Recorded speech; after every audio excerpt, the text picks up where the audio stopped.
In this question, it is given that let n be a positive integer. So let's suppose we have taken the value of n. मैंने यहाँ पे n की value क्या ले लिया, suppose 1 ले लिया, which is a positive integer, and r is greater than 1. तो मैं यहाँ पर सपोज r की वैल्यू भी कंसिडर कर लेता हूँ, r is equals to 2. Then z हमारे पास क्या हो जाएगा, z becomes 2 times e power iota theta. Then हमसे पूछा जा रहा है कि the set, ये जो हमारे पास set है, contains which of the following options. तो अगर मैं यहाँ देखूँ हमें कौन सी कंडीशन गिवन है. In this case we have given that it is mod of z power n plus 1 is equals to mod of z power n minus 1. अगर मैं यहाँ पे n की वैल्यू रख देता हूँ जिस 1, तो ये हो जाएगा मेरे पास z plus 1 की modulus value equals to mod of z minus 1. Now put the values of z here. जैसे मैंने z की वैल्यू रखी तो ये हो जाएगा मेरे पास 2 times e power iota theta plus 1. It is mod of 2 times e power iota theta minus 1. So e power iota theta के ऊपर अगर मैं mod लगाऊंगा it becomes 1. So from here अगर मैं इसको रियल और इमेजिनरी पार्ट में लिखूं तो ये क्या हो जाएगा, it becomes 2 cos theta plus 1 as a real part and imaginary part will be 2 times sin theta.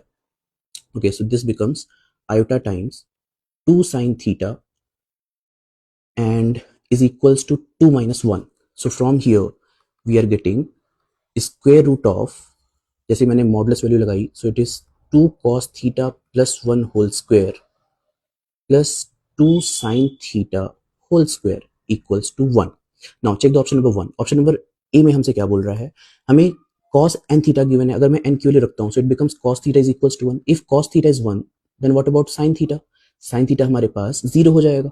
So from here this becomes square root of, it is 3 square which is 9 plus 0 which is not equals to 1. So clearly A is incorrect. अगर मैं option number B को देखूं so option number B में हमें क्या given है, sin n theta is equals to 1. यानी कि अगर मैं यहाँ देखता हूँ तो sin theta की वैल्यू हमें 1 गिवन है. If sin theta is 1 then cos theta will be 0. So in this case this becomes actually 0 plus 2 square which is 4. It is also not equals to 1. So this option is also incorrect. What about option number C? Option number C में हमें क्या given है, it is actually cos of theta is equals to minus 1. If cos theta is minus 1 then sin theta will be 0. Now put these values.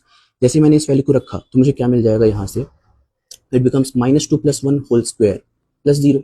So minus 2 which is root of minus 1 square which is 1. Yes, this option is correct because it satisfies our condition. What about option number D? अगर मैं option number D में देखूं तो मुझे यहाँ पे given है sin theta is equals to minus 1 which implies that cos theta will be 0. So if I put these values then we get 0 plus 4 which is also not equals to 1. So clearly this option is also